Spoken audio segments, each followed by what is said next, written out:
She sold flowers for a living, and believed love was something that only bloomed for others. New York woke up cold that morning.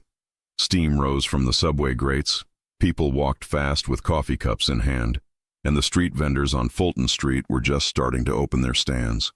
Among them was Emma Hart, 24 years old, brown hair, cheeks a little pink from the wind. She wore a simple beige coat and thick gloves with the fingers cut off so she could work. Her stall was small, but it was beautiful. Metal buckets with water, roses, tulips, sunflowers, baby's breath. She always arranged them by color because she believed people bought with their eyes first.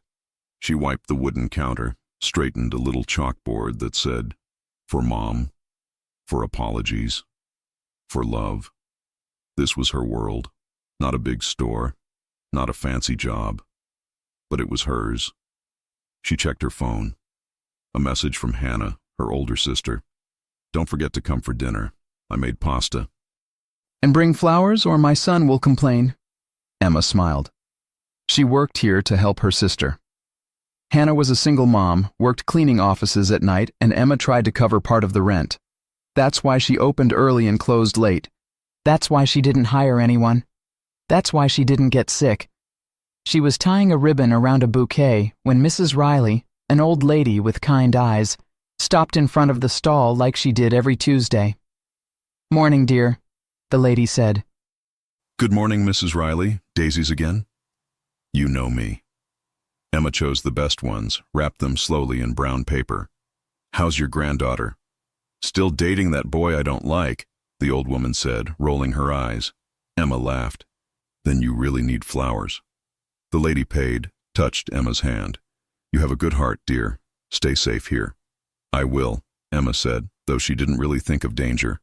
She thought of bills and of Saturday rain ruining the flowers. Danger was for other people. Around 10 a.m., the street got busier. Delivery guys, office people, a couple arguing, a group of tourists. Normal New York movement. Then, the street seemed to pause. A black SUV turned the corner slowly and stopped right in front of her stall. It wasn't like the other cars. This one was big, shiny, tinted windows, clean even in this weather, the kind of car that meant power. The fruit vendor beside her, Mr. Gomez, glanced and then quickly looked down. Two guys sitting on milk crates across the street stood up. Even the guy who sold fake watches disappeared. Emma lifted her eyes. The SUV door opened. A man got out. He was tall, broad shoulders, dark hair cut in a clean style, black coat, tailored, expensive, well-shined shoes that did not belong on that sidewalk. He didn't look around to see who was watching. He knew people were watching. He walked toward her stall with calm steps, hands in his pockets. Another man in a gray suit got out behind him, scanning the street, clearly security. Emma's heart sped up for no logical reason. He wasn't yelling. He wasn't threatening. But something about him said, "This man is used to being obeyed." He stopped in front of the flowers. For a moment he just looked at them. Really looked. Like he wasn't in a hurry. Emma swallowed and did what she always did. "Good morning," she said, voice soft. "Can I help you pick something?" He looked at her. His eyes were green, not bright, not fake. Deep green, intense, the kind of eyes that saw too much. His jaw was strong, his hair slightly messy from the wind, but everything in him said control. "Yes," he said, "you can." She picked up a bouquet. "These are fresh. They opened this morning. If it's for a gift, I can—" "It is," he said, "but not in the way you think." She blinked. "Oh, is it for an apology? I can put white lilies with—" He cut her off, not rude, just decisive. "I want the flowers. And you." Silence. The street was loud, but she didn't hear it. The world narrowed to her, him and the bucket of roses between them. Her mouth parted in surprise. "I'm sorry?" He didn't repeat. He just watched her reaction like he was testing her. Other women might giggle, others might flirt. Emma laughed nervously. "I don't think I'm for sale," she said. That made his lips curve. "No," he said low. "You're not." He reached into his coat and placed a black credit card on the counter. "For all of them," he said. She stared at him. "All of them? You heard me. Sir, that's too much. I can't sell you everything. I have regulars and—" "Then order more," he said simply. He didn't even look at the machine when she totaled it. He just typed his PIN and waited. "Name for the order?" she asked out of habit. "Lorenzo," he said. She typed it, eyes widening a little when she saw the last name appear on the receipt. Moretti, Italian, rich, important. Something in her memory clicked. She'd heard that surname on the news. Not often, not in detail, but enough to know it wasn't a regular businessman. The man in the gray suit stepped closer. "Boss, we're late." "Boss?" Emma pretended not to hear, but her heart did. Lorenzo looked around the street, as if checking if someone was watching him with her. Then he lowered his voice. "You work here alone?" "Yes." "That's not safe." "This neighborhood is fine," she said, trying to sound confident. "I've been here for 2 years." He studied her. Not the flowers, not the stall. Her. He noticed the cheap gloves, the little crack in her phone, the tiredness under her eyes. He noticed the way she smiled even when she was nervous. "You shouldn't stay late," he said. "I have to. I close after dark." "Then close earlier." She raised her brows. "Are you ordering me to?" He shrugged lightly. "I'm suggesting." "Well," she said, lifting her chin, "you may buy all my flowers, but you don't own my stall." He liked that. It showed in his eyes. "Not yet," he said, almost amused. She blinked again. "Excuse me." "Nothing," he said. "Just keep the doors locked, and if someone bothers you—" He took a black card from his wallet, a different one. No name, just a number. "Call this." She stared at the card. "What are you, some kind of businessman?" The man in the gray suit hid a smile. Lorenzo didn't. He leaned slightly over the counter so only she would hear. "I'm someone people don't say no to," he said. "But for some reason, I don't mind when you do." And with that, he turned and walked back to the SUV. He didn't rush. He didn't look back to see if she was watching. Of course she was. When the car drove away, Emma stood there, holding the card, heart pounding, trying to understand what had just happened. Mr. Gomez appeared beside her. "You know who that is?" he whispered. Emma shook her head. "That's Moretti," he said, eyes wide. "You don't mess with that family. They own half the docks." "The docks?" she repeated, confused. "Yeah. Import, export, nightclubs, restaurants. People say, more." He lowered his voice. "Better stay away, Emma." Stay away. She wanted to. But that afternoon, she kept looking up, expecting to see the black SUV again. It didn't come. She closed late that night. The sky was dark, the streetlights buzzing, cold wind pushing against her coat. She was counting the last bills when 2 men came from the side alley. "Hey, sweetheart," one of them said. He wore a beanie and a dirty jacket. "You done for the day?"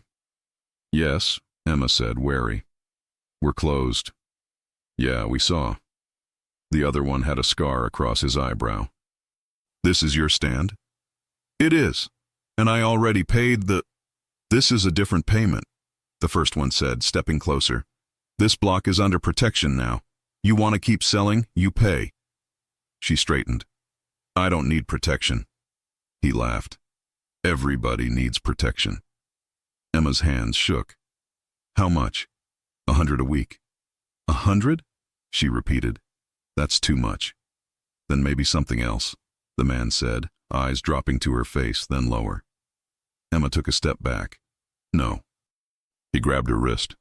"Listen, we're being nice here." A car door slammed. All 3 of them turned. The same black SUV was parked across the street. No headlights. No sound. Lorenzo Moretti was standing beside it. He didn't shout. He didn't run. He just walked toward them with a steady, deadly calm, coat moving in the wind, eyes fixed on the man holding Emma. "Let her go," he said. The man dropped her wrist like it was on fire. "Mr. Moretti," the other one stammered. We didn't know she was—" "She is now," Lorenzo said. He didn't raise his voice. That made it worse. "We're just collecting." "Not here," Lorenzo said. "Not from her. Not from anyone on this side of the street. You want to work? You talk to me first." The men nodded quickly, backing up. "Yes, sir. Sorry, sir." "Go," he said. They ran. Emma stood there, breathing fast, hand on her chest. Lorenzo turned to her. His eyes softened immediately, like he had two versions of himself, and she got the gentle one. "Did they hurt you?" "No," she said, voice shaking. "You didn't have to do that." "Yes," he said. "I did." He glanced around. "I told you this wasn't safe." Her eyes filled with tears, not because of the men, but because of the mix of fear and relief. "Why do you care?" she asked. "You don't know me." He looked right at her. "Sometimes," he said, "you see something clean in a dirty city, and you don't let anyone touch it." She stared at him, not knowing what to say. He was a mafia boss. She knew it now. She saw how those men feared him. She saw how his own men stayed close, watching, but he was also the only person who had shown up when she needed it. "You should go home," he said. "I'll have someone watch the stall tonight."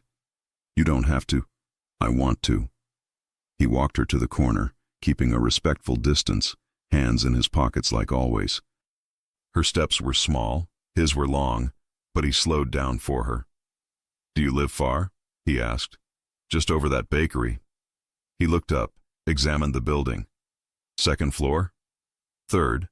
He nodded. "I'll have a car nearby for a few days." She stopped. "Lorenzo, I can't pay you." He turned to her, expression unreadable. Then he leaned in just a little.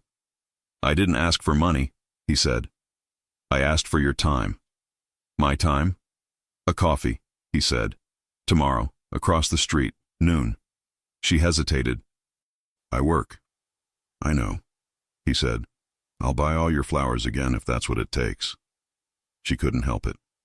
She smiled. "Good night, Emma," he said, stepping back. "Lock your door." He walked away, got into the SUV, and drove off.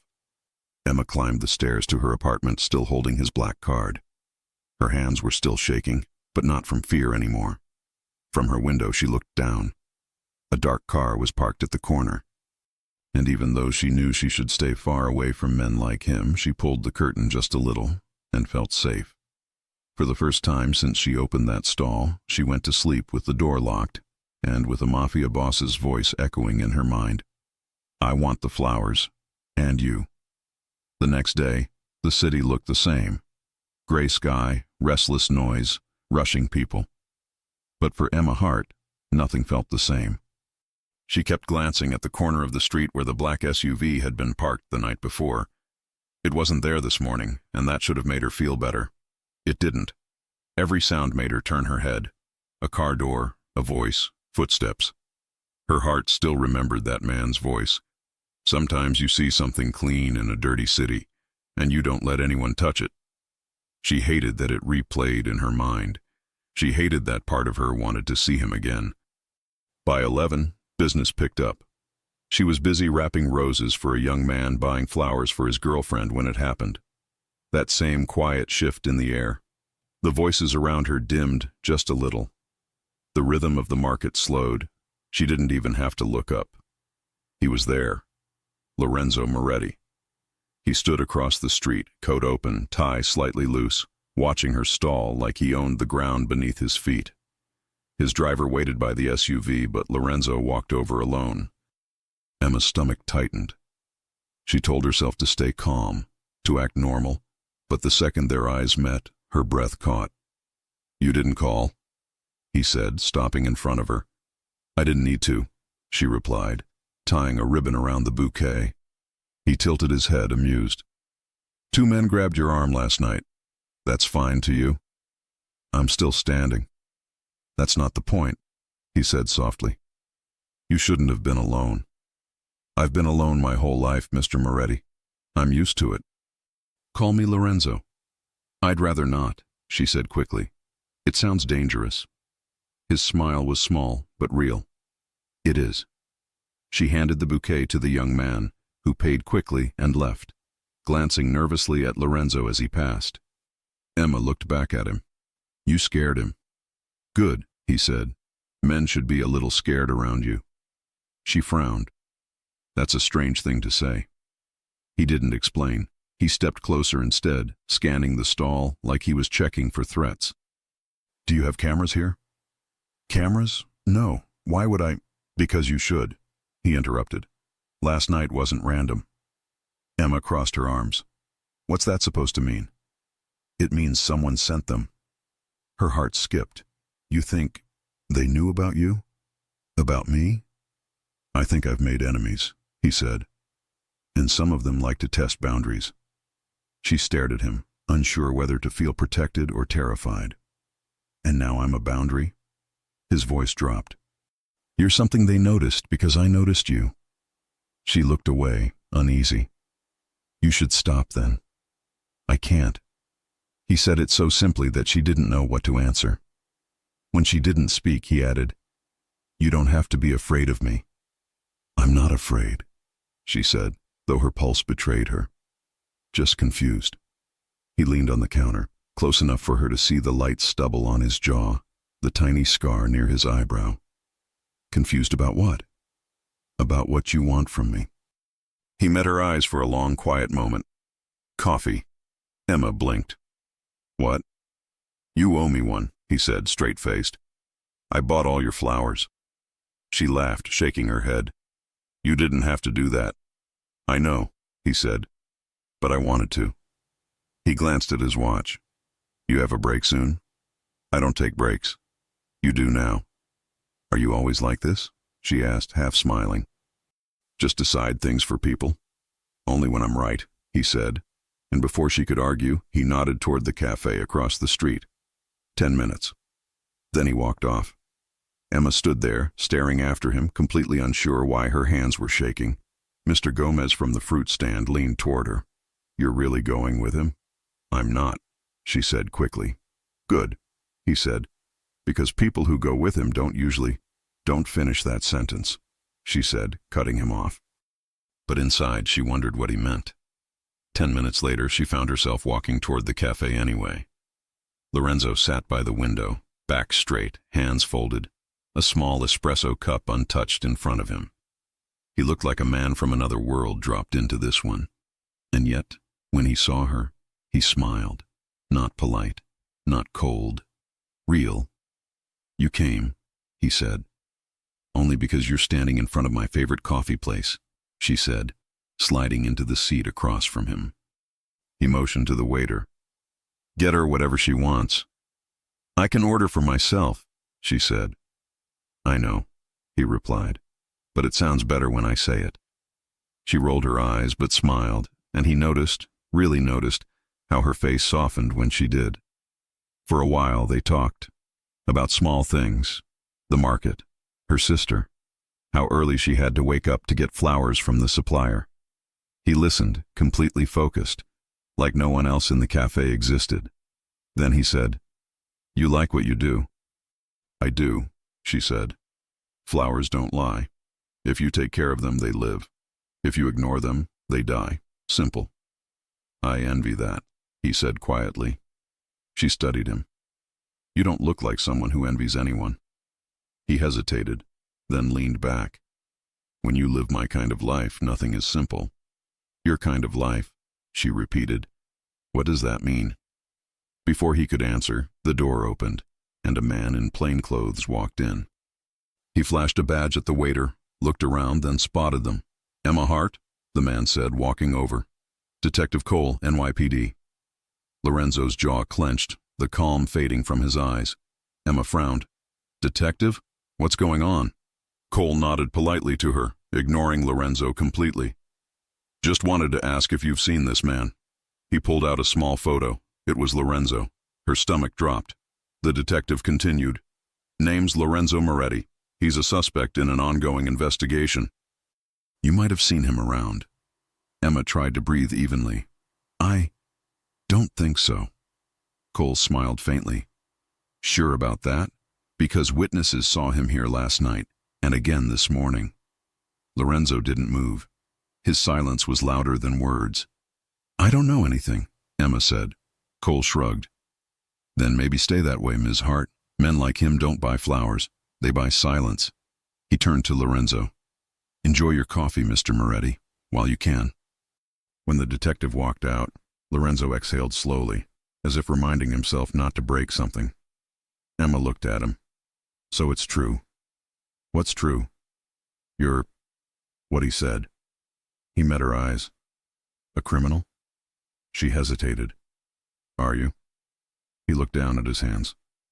"I do what I have to do." "That's not an answer. It's the only one I have." She stood up. "Then maybe I should go." He stood too, quietly blocking her way. "You can. But before you decide who I am, remember who pulled those men off you last night." She froze. "You think that erases everything else?" "No," he said softly. "It doesn't erase anything. But it means you're safer with me than without me." "I don't want to need your protection," she said. "Then don't call it that," he said. "Call it my problem." She stared at him, torn between fear and something she didn't want to name. "Why are you doing this?" she asked. He hesitated. Then, almost too quietly, "Because I haven't thought about anyone in years, and now I can't stop." Her chest tightened. She didn't answer. Couldn't. He stepped aside, letting her pass, but as she walked by, his voice stopped her. "Emma," he said. She turned. "Tomorrow," he said. "Don't walk home alone." "Why not?" He gave her a look that sent a chill down her spine. "Because someone else might be watching now." That night she couldn't sleep. She kept replaying everything. The cafe, the detective, Lorenzo's words. She sat by the window, looking out at the dark street. And then she saw it. A black car parked by the curb, lights off, silent. Her heart raced, but she didn't move. She knew it was him. He wasn't threatening her. He was guarding her. She should have been angry. She should have called the police. But instead she whispered to herself, "You're impossible, Lorenzo Moretti." The next morning, when she arrived at the stall, a single red rose lay on the counter. No note, no name, just one perfect flower. Emma looked around. The street was empty, but somewhere nearby, she knew he was watching, and deep down, she didn't want him to stop. Emma hadn't planned on seeing him again so soon. After the detective showed up at the cafe, her mind kept telling her the smart thing was to stay away. Stay with flowers. Stay with simple people. Stay with the life you can explain. But life doesn't always listen to what the mind says. 2 days passed. Lorenzo didn't come to the stall. No black SUV, no rose on the counter, no message. At first, she felt relieved. Then, she felt something else. She wouldn't call it missing him. That would be too much. It was just silence. A strange silence on the street, like something important wasn't there. On the third day, right before closing, a man in a dark suit approached. Not Lorenzo, but clearly one of his. "Miss Hart?" he asked politely. "Yes?" "Mr. Moretti asked if you could deliver an arrangement tonight." "Tonight?" she repeated. "I don't do night deliveries." "I'll drive you," the man said. "You'll be safe." Emma hesitated. "Where to?" "The Moretti," he said, like it was obvious. She blinked. The restaurant. Everyone in New York had heard of it. An Italian place that was impossible to get into unless you had money or power. Now she knew why. The man nodded. "He wants flowers on the private floor." Emma looked back at her stall, at the buckets of unsold flowers, at the fading sun. Extra money would help. Hannah needed diapers for her son. Rent was coming, and the truth was, she wanted to see him. "Okay," she said finally. "I'll go." The car took her from the market to downtown in less than 20 minutes. The city lights glowed against the glass, and Emma watched the people outside, wondering how many of them knew that in this same city, in this same night, Mafia bosses had dinner like regular people. When the car stopped, she stared up at the building. The Moretti. Tall, elegant, black glass, warm light at the entrance. Two men at the door. Not a tourist place. Not a place you just walked into. The driver opened her door. This way, Miss Hart. Inside, the restaurant was beautiful. Dark wood, soft music, wine bottles displayed behind glass, people in good clothes talking in low voices. It smelled like garlic, basil, and money. Heads turned when she walked in. Not because she was dressed fancy. She wasn't. But because she didn't belong. She wore jeans, boots, a clean blouse, hair down. No makeup except a little gloss. She carried a box of flowers in her arms. The hostess nodded and said, "Top floor. He's waiting. He's waiting." She took the elevator up, her heart louder with each floor. When the doors opened, she entered another world. The top floor wasn't a dining room. It was private. Sofas, a bar, big windows with a view of the city. Two men stood near the door, armed but relaxed. And near the window, in a black shirt with the sleeves rolled up, was Lorenzo Moretti. He was talking to another man, but when he saw her, he stopped mid-sentence. "Emma?" he said, and the way he said her name made the other man turn to look too. "Hi," she said, suddenly feeling shy. "You ordered flowers?" He smiled. "I ordered you." She made a face. "That sounds wrong." He chuckled, actually chuckled. And the two men near the door exchanged a look like they'd just seen snow in summer. "Come in," Lorenzo said, walking toward her. "Let me see what you brought." She opened the box. White lilies, blush roses, eucalyptus. "You remembered," he said. "Remembered what?" "That first day you said flowers can make people happy," he said. "These look like peace." She blinked. "You remember everything I say?" "When I listen, I listen." He took the arrangement from her carefully, like it mattered, because it came from her. He placed it on a table near the window. Only then did she realize the other man was still there. Dark hair, sharp eyes, Italian too, but colder. "This her?" the man asked. Lorenzo's eyes hardened instantly. "That's enough, Bianchi." Emma froze. Bianchi. She remembered that name from the news too. Different family, not his. Bianchi gave her a smile that wasn't friendly. "Pretty florist. You always had good taste, Lorenzo." Lorenzo stepped between them without even thinking about it. "You don't look at her, you don't talk to her, you don't even remember her face." Bianchi lifted his hands. "Relax. I came to talk business, not steal your decoration." Decoration. Emma almost said something, but Lorenzo beat her to it. "She's not decoration," he said, voice low. "She's under my protection." That sentence hung in the air. Bianchi looked amused. "Oh, so that rumor was true." "What rumor?" Emma asked before she could stop herself. Bianchi's eyes flicked to her. "That the great Lorenzo Moretti stopped his car. For a flower girl." Lorenzo's jaw clenched. "We're done here." Bianchi laughed, walked toward the elevator. "Careful, amico. Enemies look for soft spots." He left. Emma turned to Lorenzo. "Who was that?" "No one you need to worry about," he said. "That's not an answer." He looked at her, really looked, weighing how much to tell. "Riccardo Bianchi," he said at last. "Old family, loves chaos, likes to poke at things that aren't his. And I was, what, a thing to poke?" "You were a message," he said. "He wanted me to know he saw you." Emma's stomach dropped. "So because you helped me, I'm in danger?" "You were in danger because men like him don't respect boundaries," Lorenzo said. "I do." She stared at him, that mix of fear and attraction returning. "You should have stayed away." "I tried," he said simply. "Didn't work." He motioned to the bar. "You want something to drink?" "I don't drink," she said. "Water, then." He poured her a glass himself, not the staff, not one of his men. Him. It was a small thing, but it told her something. He wasn't playing with her. He wanted her comfortable here. She took the glass. "This is your world?" "One of them. It's a lot." "It is," he said. "That's why I didn't bring you before." "Why did you bring me now?" He stepped closer. so close she had to tilt her head to look at him. Because I wanted you to see it before someone else showed it to you the wrong way, he said. I don't want you to hear about me in a cop's office. I want you to hear it from me. She swallowed. Okay, then tell me. He took a breath, eyes never leaving hers. I run things, he said.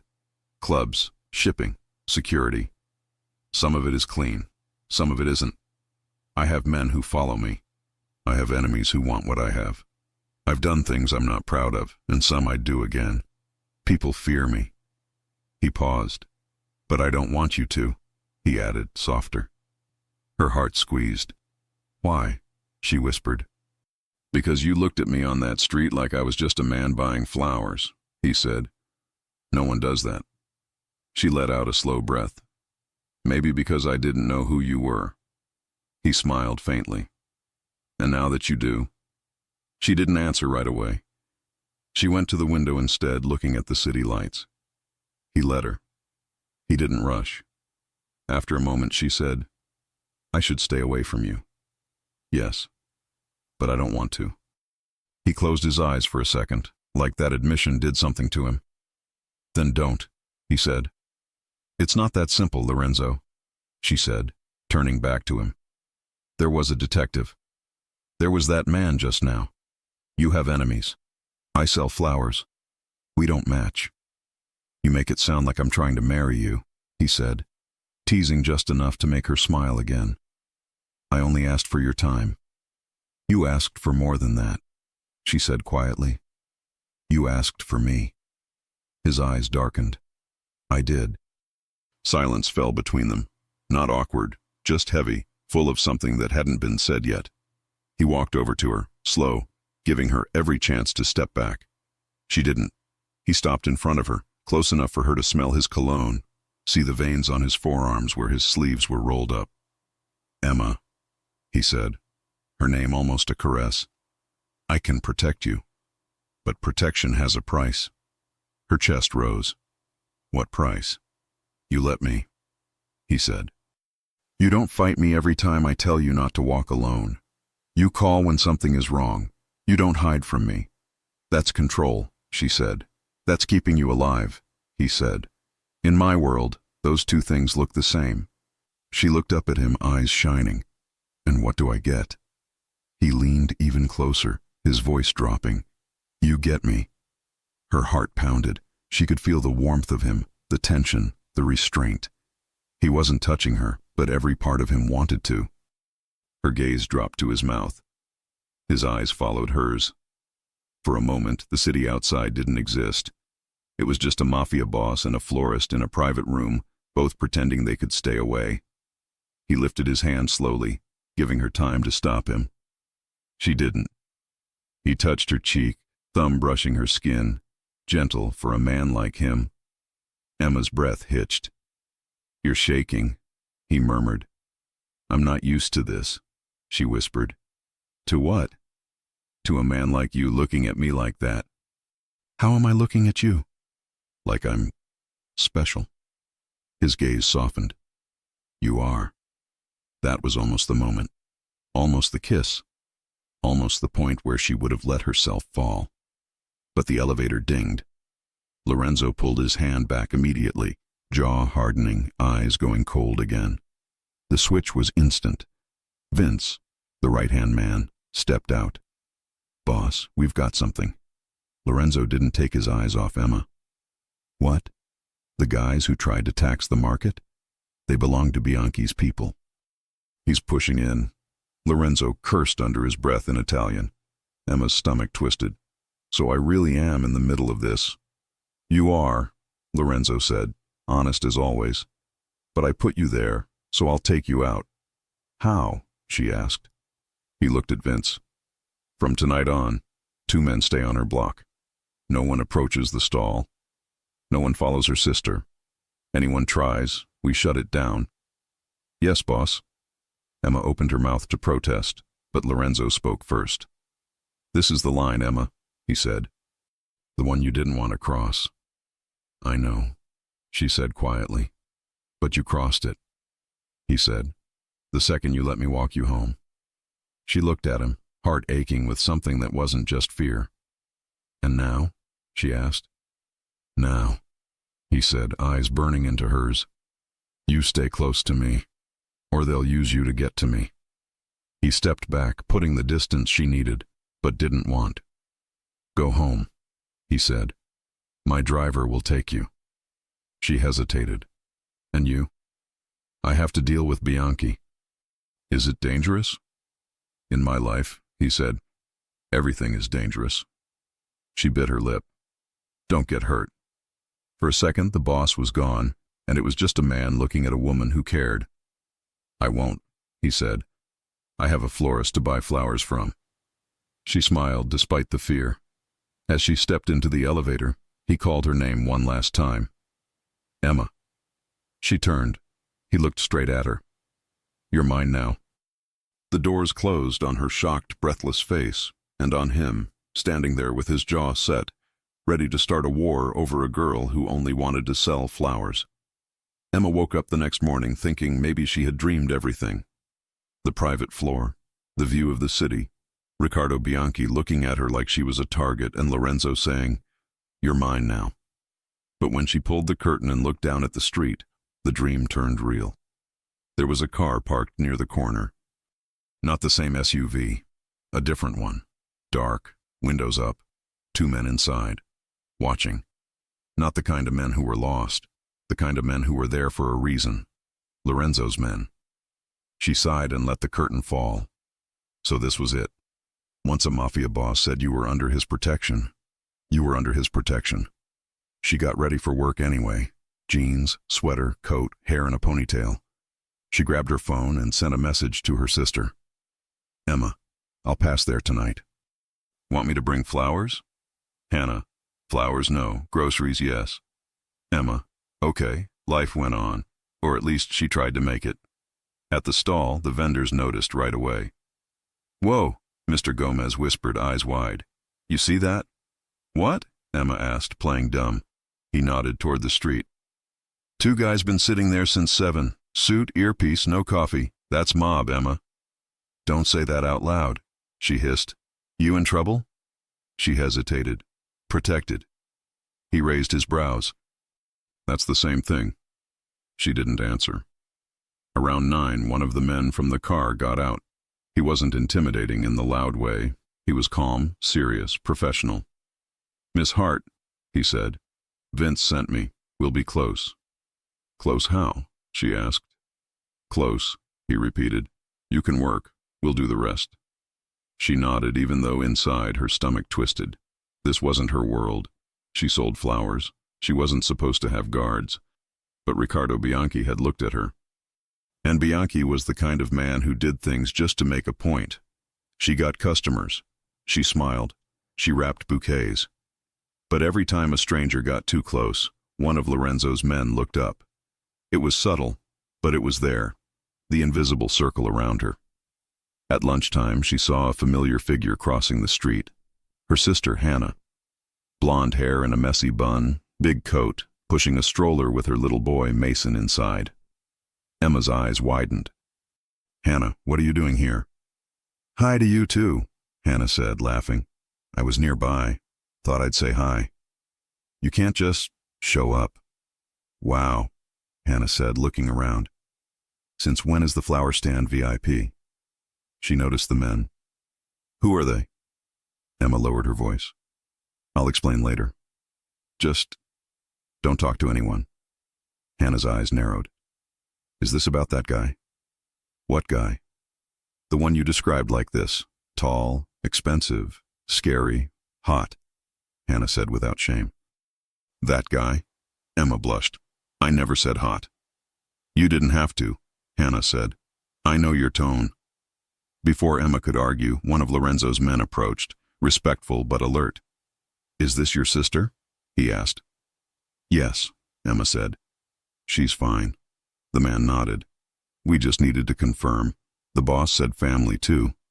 Emma's heart squeezed. He'd remembered. He'd included Hannah without her asking. Hannah raised a brow. "Boss?" Emma exhaled. "Okay, fine. I'll explain.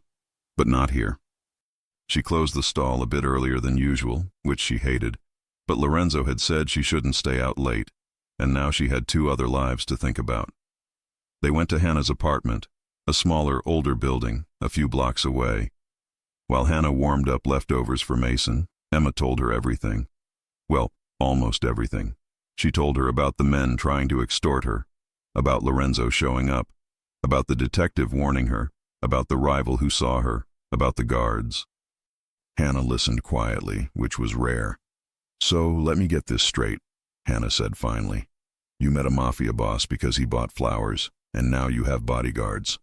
"Yes." "And he's into you?" Emma looked down. "Yes." Hannah stared at her for a long moment. "And you're into him?" Emma covered her face. "I don't even know him, hon." "You know enough," Hannah said. "You know he shows up. You know he protects. You know he's dangerous. That's how they get you." "He's not playing," Emma said suddenly. "That's what scares me. He's serious, like long-term serious, like he already decided." Hannah leaned on the counter. "Then be smart. If you're gonna like a dangerous man, make sure the danger is useful." "That's not funny." "I'm not joking," Hannah said. "Emma, men like that don't give second chances. If he's protecting you, let him. But make sure he protects me and Mason too." "He already said that," Emma murmured. Hannah's eyes softened. "Then maybe he's not the worst kind." They were still talking when Hannah's phone buzzed. She checked it and frowned. "What?" Emma asked. "There's a black car outside," Hannah said. "I thought it was yours, but the plate is different." Emma's stomach dropped. She went to the window. There was indeed another car. Not Lorenzo's, not the one with his men. This one had 2 men in it, different faces. One of them was on the phone, looking up at the building. Emma's heart raced. "That's not them." Hannah grabbed her son. "Emma." Emma pulled out Lorenzo's black card with the number. She called. He picked up on the second ring. "Emma." She didn't realize how much she wanted to hear his voice until right then. "There's a car outside my sister's building. Not yours." His tone changed instantly. "Describe it." She did. He swore in Italian. "Listen to me," he said. "You are not to leave that apartment. My men are 2 blocks away. They'll be there in 1 minute." "What if they come up?" Emma whispered. "They won't," he said, "because I'll make sure they don't." "Lorenzo." "Emma," he said, voice low but firm. "This is why I told you to stay close." The line went dead. Emma turned to Hannah. "We have to stay inside." Hannah nodded, eyes wide, holding Mason close. "Who are they?" "Probably the other guy," Emma said. "The one from the restaurant." "Ricardo?" Emma stared. "You remember his name?" "I Googled Moretti, New York after your message, Emma." "I'm not stupid," Hannah said. "This is serious." They waited. Less than a minute later, there was movement on the street. 2 of Lorenzo's men came from the corner, walking fast. They didn't wave, didn't shout. They just approached the other car. From upstairs, Emma couldn't hear what was said, but she saw the body language. The men in the strange car didn't like being told to leave. One of them gestured at the building like he had a right to be there. One of Lorenzo's men showed a gun. Not pointed, just shown. The strange car left. Emma finally breathed. 2 minutes later, her phone rang again. "Are you okay?" Lorenzo asked. "Yes," Emma said. They left. "You're not staying there tonight." "What?" "You heard me," he said. "Pack what you need. I'm sending a car. You and your sister and the boy. You're moving to a safe place." "Lorenzo, she has a life." "Not anymore," he said. "Not until I finish this." "Finish what?" "Bianchi," he said. "He wants to use you. He thinks I'll back off if he gets too close. He's wrong." She paced the living room. "We can't just move. We have jobs. We have—" "Emma," he said. And now his voice was not the boss voice. It was the man voice. "I almost lost you over a flower stand. I'm not risking you in an old building with a broken entry door." She clenched her jaw. "You can't just take over my life." "I already did," he said quietly. "And you let me." That shut her up. He softened his tone. It won't be forever. Just until this calms down. I'll put you somewhere my men can watch. Where? A condo I use, he said. Riverview, good security, you'll like it. I don't need to like it, she muttered. I just need to be safe. He exhaled. Exactly. That night, a different SUV picked them up. Hannah didn't complain, especially when she saw the inside of the car. Damn, she whispered. Okay, if you're gonna date a mafia boss, at least he has taste. I'm not dating him, Emma said automatically. Hannah grinned. Sure. The condo was in a better part of the city. Modern building, doorman, cameras, private elevator. The apartment itself was simple but elegant. Big windows looking out over the water. Neutral colors. Clearly a place Lorenzo used to meet, to work, to stay away from people. Now it was theirs. Emma walked to the window. You really had all this ready? The man who brought them, Vince, nodded. Boss plans things ahead. Does he do this a lot? She asked. Hide women?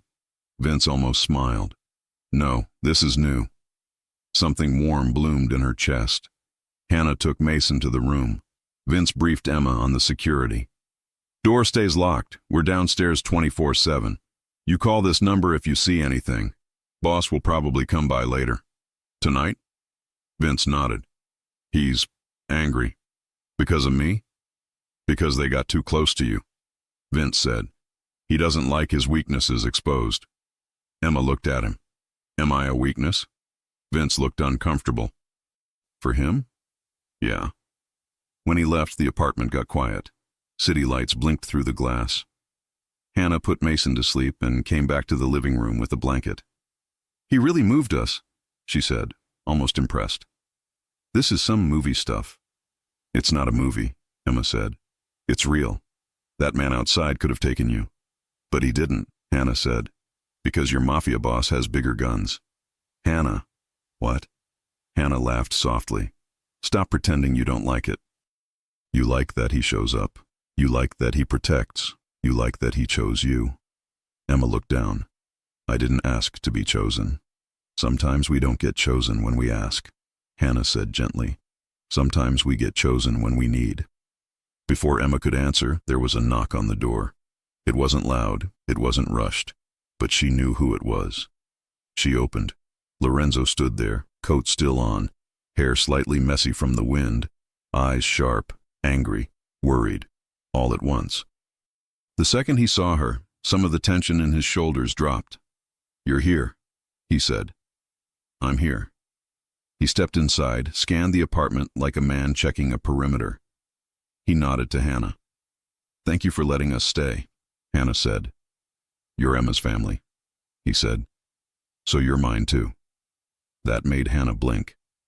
She mouthed to Emma, marry him, and disappeared into the bedroom. Emma folded her arms. You can't just relocate people's lives.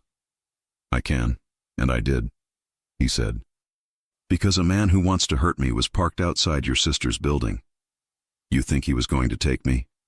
I think he wanted to see how close he could get, Lorenzo said. Next time he'd get closer. Emma swallowed. I don't like this. Neither do I, he said. I like you in your flower stall. I like you laughing with old ladies. I like you without guards. But that's not where we are anymore. She stared at him. Because of you. Yes, he said, not denying it. Because of me. She walked toward the window, hugging herself. So this is the price. He frowned. What price? Protection, she said. You said it had a price. The price is losing my freedom. He was quiet for a moment.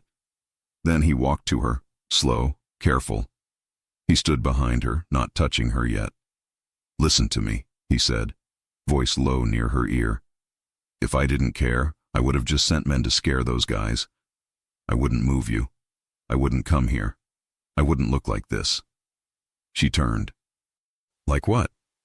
He met her eyes. Like a man who suddenly has something to lose, he said. That hit her harder than anything else. She searched his face. Why me? Because you were soft when everything else in my life was hard, he said. Because you smiled at me like I wasn't a monster. Because you sell life in a city full of people selling pain. Her throat worked. I don't want to be a target. Then stay where I put you, he said. Let me end this. And how will you end it? His eyes went cold for a second. I'll talk to him. Talk, she repeated, skeptical. In my language, he said. She didn't push. She didn't want details. She just wanted to know if he'd come back. Will you be okay? He actually smiled just a little. You're in a secure building guarded by my men, and you're asking if I'll be okay? Yes, she said. Because if you're not, then all of this was for nothing. He looked at her like that answer pleased him more than anything. He lifted his hand, and this time he didn't stop himself. He touched her face, thumb brushing her cheekbone, fingers sliding to the back of her neck. She leaned into it without thinking. I'm going to end this, he said. After that, I want you back in your stall. I want you laughing. I want you where I found you. And you? She whispered. I'll be where you are, he said. That's the problem. She almost laughed, almost cried.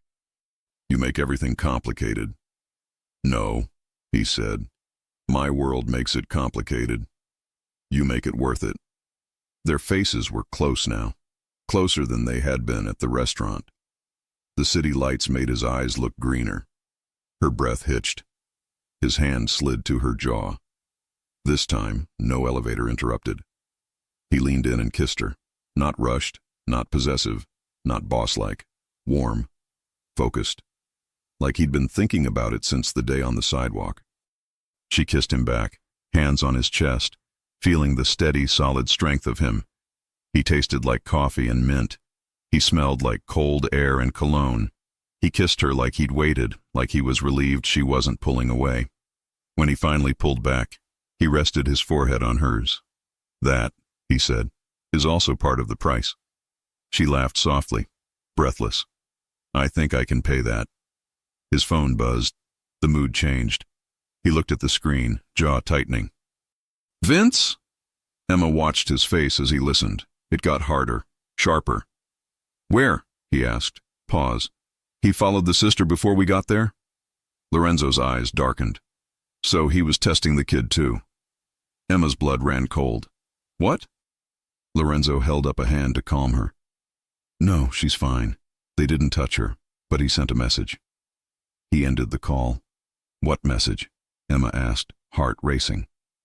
Lorenzo looked at her, and for the first time she saw real anger. Not irritation, not annoyance. Fury. He wanted me to know he can reach what I love, he said. She stared at him. What you love? He didn't correct it. He grabbed his coat. Where are you going? She asked. He kissed her forehead, fast, protective, to make sure he never tries again. Lorenzo. He looked at her one last time. Stay here. Don't open the door for anyone but my men. I'll send word. Then he left. The door shut behind him. Emma stood there in the quiet apartment, lips still tingling from his kiss, heart pounding with fear and something bigger. He was going to war because of her. And now, there was only one question left hanging in the air. How far will a Mafia boss go to protect the florist he said was his? The night Lorenzo left, Emma barely slept.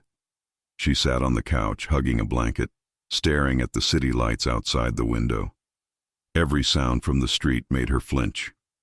Every minute that passed without a message made her stomach twist tighter. Hannah tried to calm her, but she knew it was useless. You can't calm a woman whose heart is somewhere dangerous.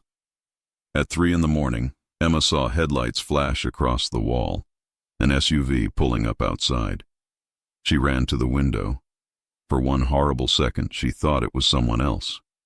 Then she saw him step out. Lorenzo. Alive. She didn't realize she was crying until he walked in and saw her. He looked exhausted, his shirt stained, a cut on his cheek, knuckles scraped, coat hanging open. But his eyes found her first, and when they did, they softened in that way that made her forget to breathe. Are you hurt? She asked, voice shaking. No, he said. Not like that. She took a step closer. Then what? It's done, he said. He won't touch you again. What did you do? She whispered. He hesitated, then said quietly, I handled it. She didn't ask how. She didn't want to know. All she knew was that the man standing in front of her looked like someone who had just walked through fire for her. She reached up, touching his face gently where it was bruised. Lorenzo.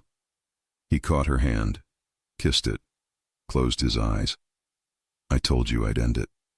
You did, she said softly. But you look like you lost something. I did, he said. Time. She frowned. What does that mean? It means I thought I had more of it with you. Before she could answer, his phone buzzed again. He checked the screen, jaw tightening. Business? She asked. Always, he said. But tonight, I'm not answering. He put the phone on the counter, turned it off, and looked at her like he was making a decision. Emma, come here. She hesitated. Why? Because I'm tired of talking through doors, he said. She crossed the room slowly. When she reached him, he didn't touch her right away. He just looked, memorizing her face like a man who didn't trust the world to let him see it again. Then his hands came up, holding her waist, pulling her closer. The kiss this time wasn't soft. It was desperate, raw, full of everything they hadn't said. Her hands slid to his shoulders. His heart pounded against hers, and for a moment there was no Mafia, no danger, no city, just the man who had chosen her and the woman who couldn't let him go. When he finally pulled away, their foreheads rested together. I shouldn't have let it get this far, he murmured. It's already too far, she said. He smiled against her hair. Yeah. They fell asleep like that, clothes still on, exhaustion winning. When she woke up, the sunlight made everything look softer, almost normal. Lorenzo was still asleep on the couch beside her, one arm draped across her waist. She studied his face. Without the hard expression, he looked younger, almost peaceful. She thought of the life he could have had if he hadn't been born into power. And for the first time she realized she wanted to save him from it, the way he'd tried to save her.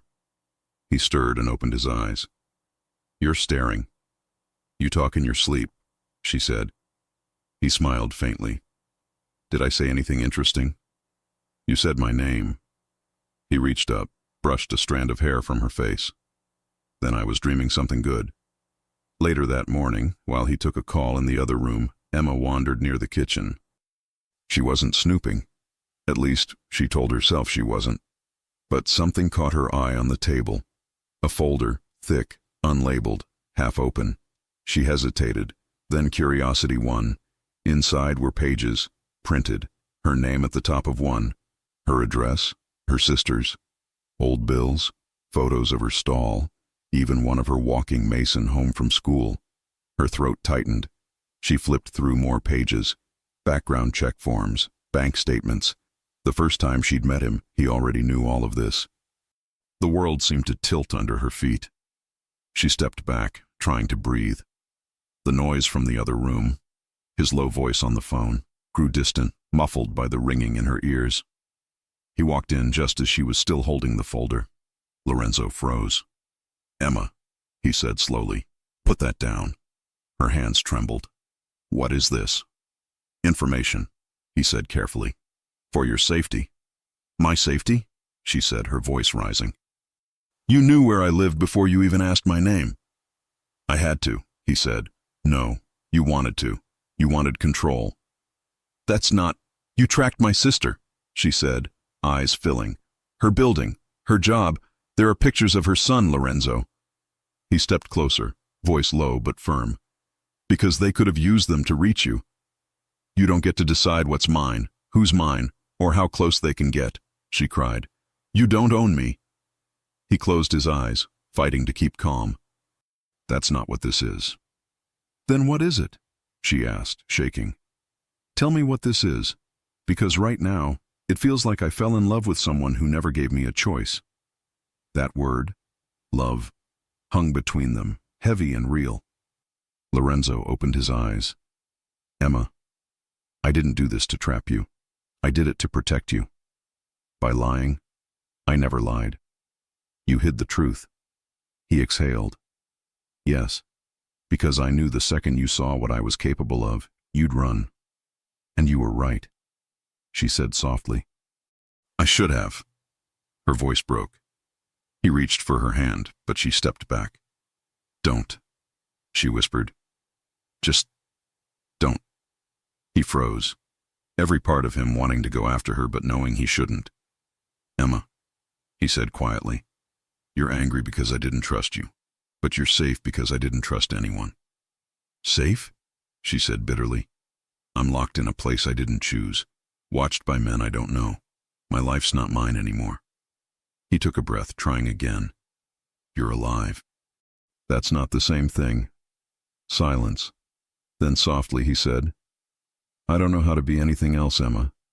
I don't know how to love without control. She looked at him, eyes glistening. Then maybe you shouldn't love me at all. Those words hit harder than any bullet ever could.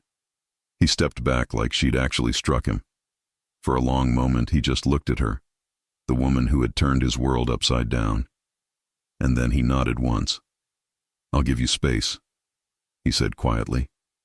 But I'm not walking away. He turned and left the apartment. The door clicked shut. Emma stood there, breathing hard, trying not to break. That night, the place felt emptier than ever. Hannah noticed immediately. What happened? She asked. Emma didn't answer. She just sat on the couch, staring at the window. He did something, Hannah guessed. Tell me. Emma told her everything, the folder, the surveillance, the control, the argument. Hannah listened, then said, He's not wrong, Em. Emma turned to her, shocked. What? He shouldn't have done it behind your back, but he's right about one thing. You're alive because he's 3 steps ahead of everyone. That's how he survives. Emma shook her head. That's not love. Maybe not for you, Hannah said, but maybe for him it is. Hours later, Emma sat alone again. She didn't expect him to come back. She told herself she didn't want him to. But when the door clicked open quietly around midnight, she looked up anyway. He stood there, eyes tired, coat damp from rain. He didn't speak right away. He just took off his gloves and set them down slowly. I can't sleep knowing you're angry with me, he said. I'm not angry, she said quietly. I'm hurt. He nodded. I deserve that. Why did you come back? To tell you something before it's too late. She waited.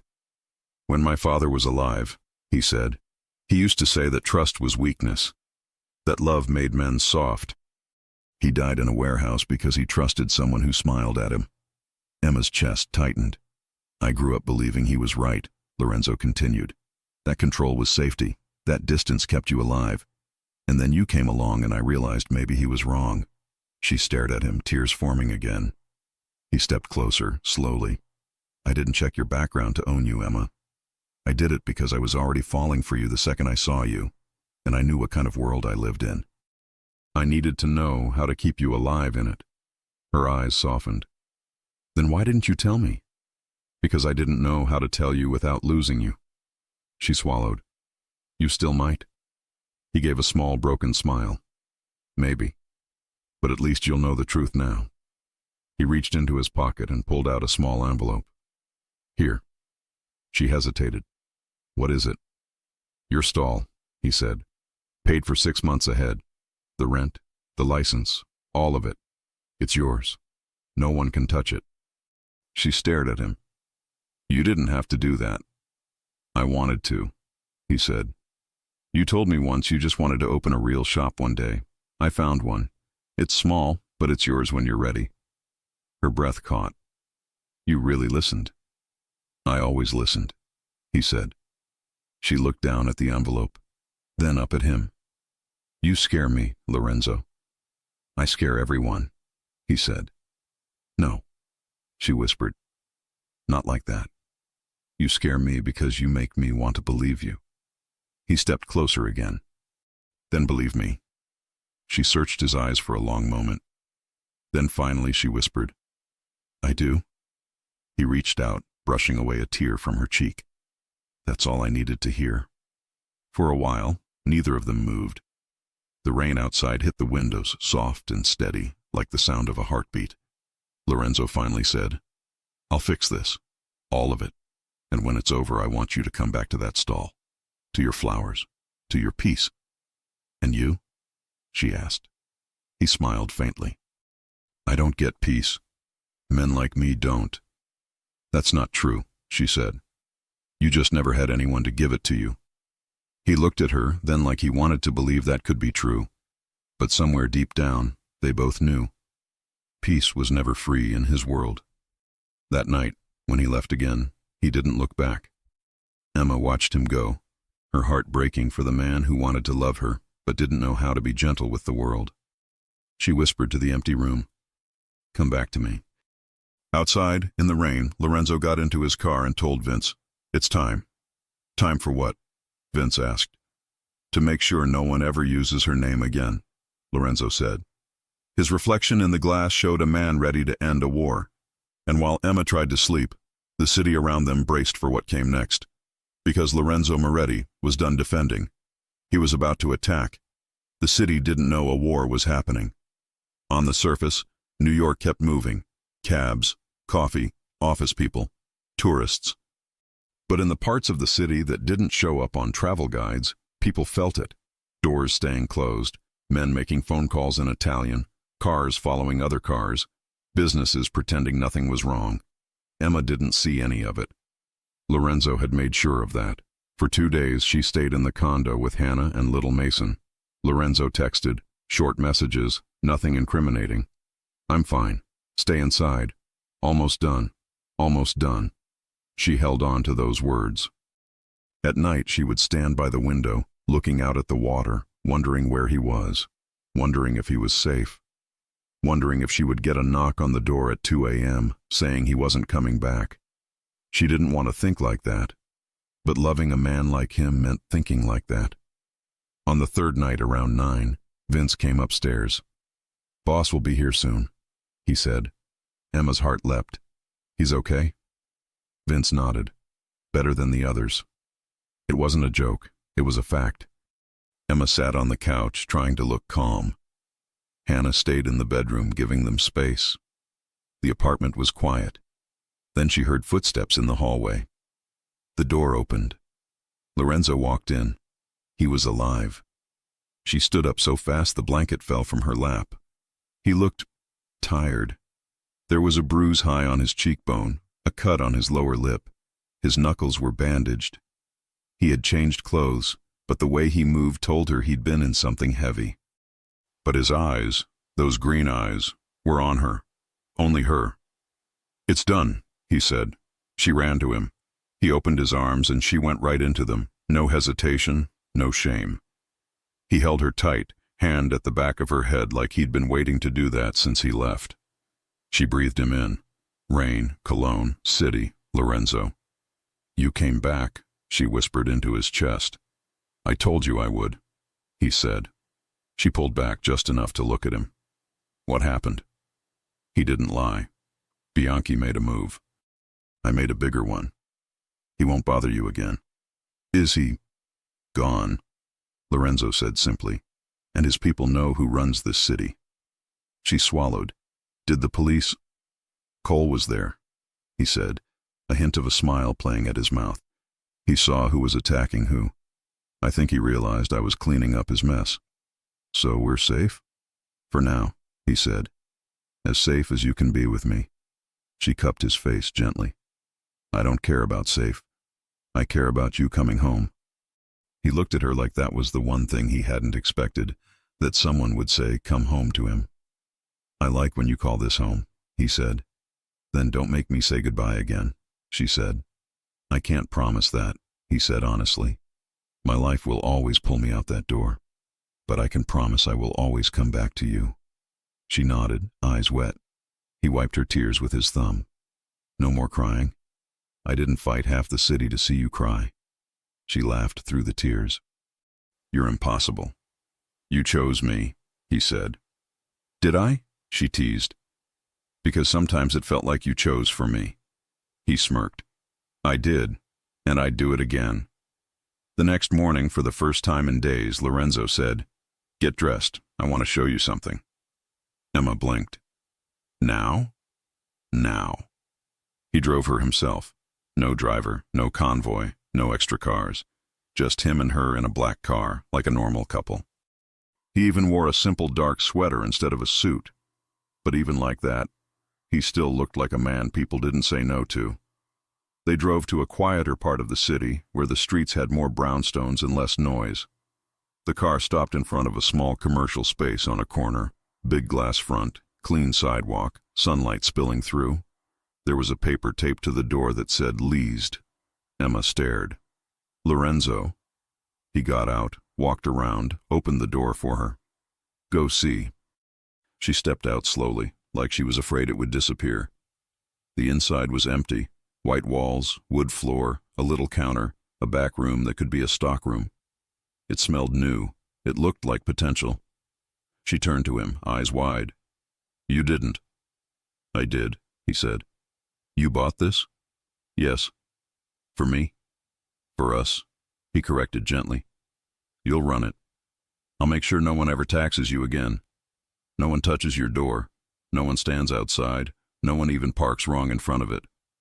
This is yours. Her hand flew to her mouth. Lorenzo, this is my dream. I know, he said. You told me. I listened. She walked around the empty space, running her hand along the counter, looking at the window. I could put peonies here, and a fridge there, and a stand outside in the spring. He watched her, and his eyes were soft in a way they never were with anyone else. This is how I know you really fell for me, she said, laughing through the emotion. You did something normal. Careful, he said. I can still fill the back with men and guns. Please don't, she said. Let me have this one piece of the world that doesn't know your name. He nodded, serious now. This place will be clean. On paper, it won't even be tied to me. Detective Cole can stare at it all day. He won't find me. She looked at him. You thought of everything. I had to, he said, because you're going to work here alone sometimes. And I don't want to spend the rest of my life sending men to chase away idiots. The rest of your life, she repeated, smiling. That's a big promise for a Mafia boss. He stepped closer, hands sliding to her waist. I don't make promises I won't keep. She placed her hands on his chest. Then say it. He knew what she wanted, but he wanted to say it his way. He looked around the empty shop. The future she didn't think she'd get because she fell in love with him. And then he looked back at her. And softer than the first day, without the arrogance, without the shock value, he said, I want the flowers, and you. This time she didn't laugh nervously. She didn't look away. She said, then you can have both. He kissed her in the empty shop, sunlight around them, the city outside moving on, not knowing a Mafia boss was choosing a florist over a war. They opened the shop a month later. It wasn't a big party. That would attract attention. It was just her, Hannah, Mason running around with a tulip, and Lorenzo standing in the back in a dark coat, looking like a bodyguard who'd gotten lost in a flower store. An old lady walked in and said, These are beautiful. Thank you, Emma said, glowing. She's the best florist in the city, Lorenzo said from the back. The old lady looked at him. Husband? Emma blushed. Friend? Lorenzo's eyes gleamed.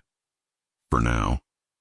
Emma shot him a look that said, don't start, but the truth was, she liked the sound of that.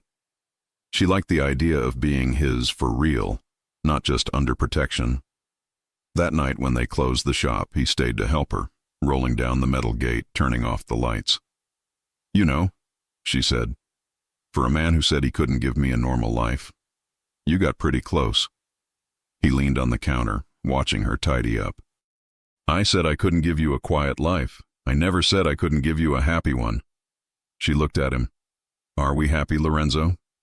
He didn't even pause. I am. She smiled. I am too. He straightened, walked to her slowly. Then we protect this. We? She teased. Not just your men? He shook his head. No, we. She liked that answer. He kissed her again, Slower this time, no rush, no fear of someone interrupting. His hands were warm on her back, hers slid up his shoulders. He deepened the kiss just a little, enough to remind her he wasn't a regular man in a flower shop. "Come home with me," he murmured against her lips. She chuckled. "Which one?" He smirked. "The one where I sleep." "Then yes?" Outside, across the street, a car sat idling. Not an enemy. Not Bianchi. Not the police. Just Detective Jason Cole. He watched the couple lock up the shop. He watched Lorenzo Moretti kiss the florist like a man who owned half the city and only cared about one corner of it. Cole shook his head, half amused. "Even mobsters fall, huh?" he muttered. He picked up his phone, wrote a note, and closed the case file on his lap. He wasn't going to touch this. Not today. Some things, even the law didn't break if they didn't have to. Back in the car, as Lorenzo drove her home, Emma rested her head on his shoulder. "You know this isn't over, right?" she said quietly. "Your world will always try to pull you back." He kissed her hair. "I know. And people will always test you. I know. And I'll always be the thing they use." He tightened his arm around her. "Not while I'm breathing." She smiled, eyes closing, then breathed a long time. He looked at her and, for the first time in years, allowed himself to think far. Years, not days. He could see it. The shop. The woman. Maybe a little girl running between flower buckets. Maybe Sunday dinners. Maybe a life half shadow, half sun. Not perfect, but theirs. He parked, turned off the engine, and before she could get out, he said, "Emma." She looked at him. "If I ever have to choose," he said, "between the business and you, I'll choose you." She searched his face. "That's dangerous." He nodded. "So are flowers." She laughed. "No, they're not." "They are," he said. "Yours were. They took down a Mafia boss." She kissed him again, slow and smiling. Outside, the city kept its secrets. Inside the car, a florist and a Mafia boss held on to the life they'd built in the middle of danger. And if somewhere, in another car, far away, someone was watching, planning, waiting for a chance, well, that would be another story. Because this one, the story of the pure florist and the Mafia boss who said, "I want the flowers and you," this one ended the way it was supposed to. With her in his arms, with him choosing her, with flowers and love. If you enjoy stories like this, take a moment to subscribe to the channel. That's how I'll know you truly liked it. Even if you're watching on your TV, grab a second to join this family of fans who love emotional and heartfelt stories. Your support means everything, and it helps us bring you even more tales like this one.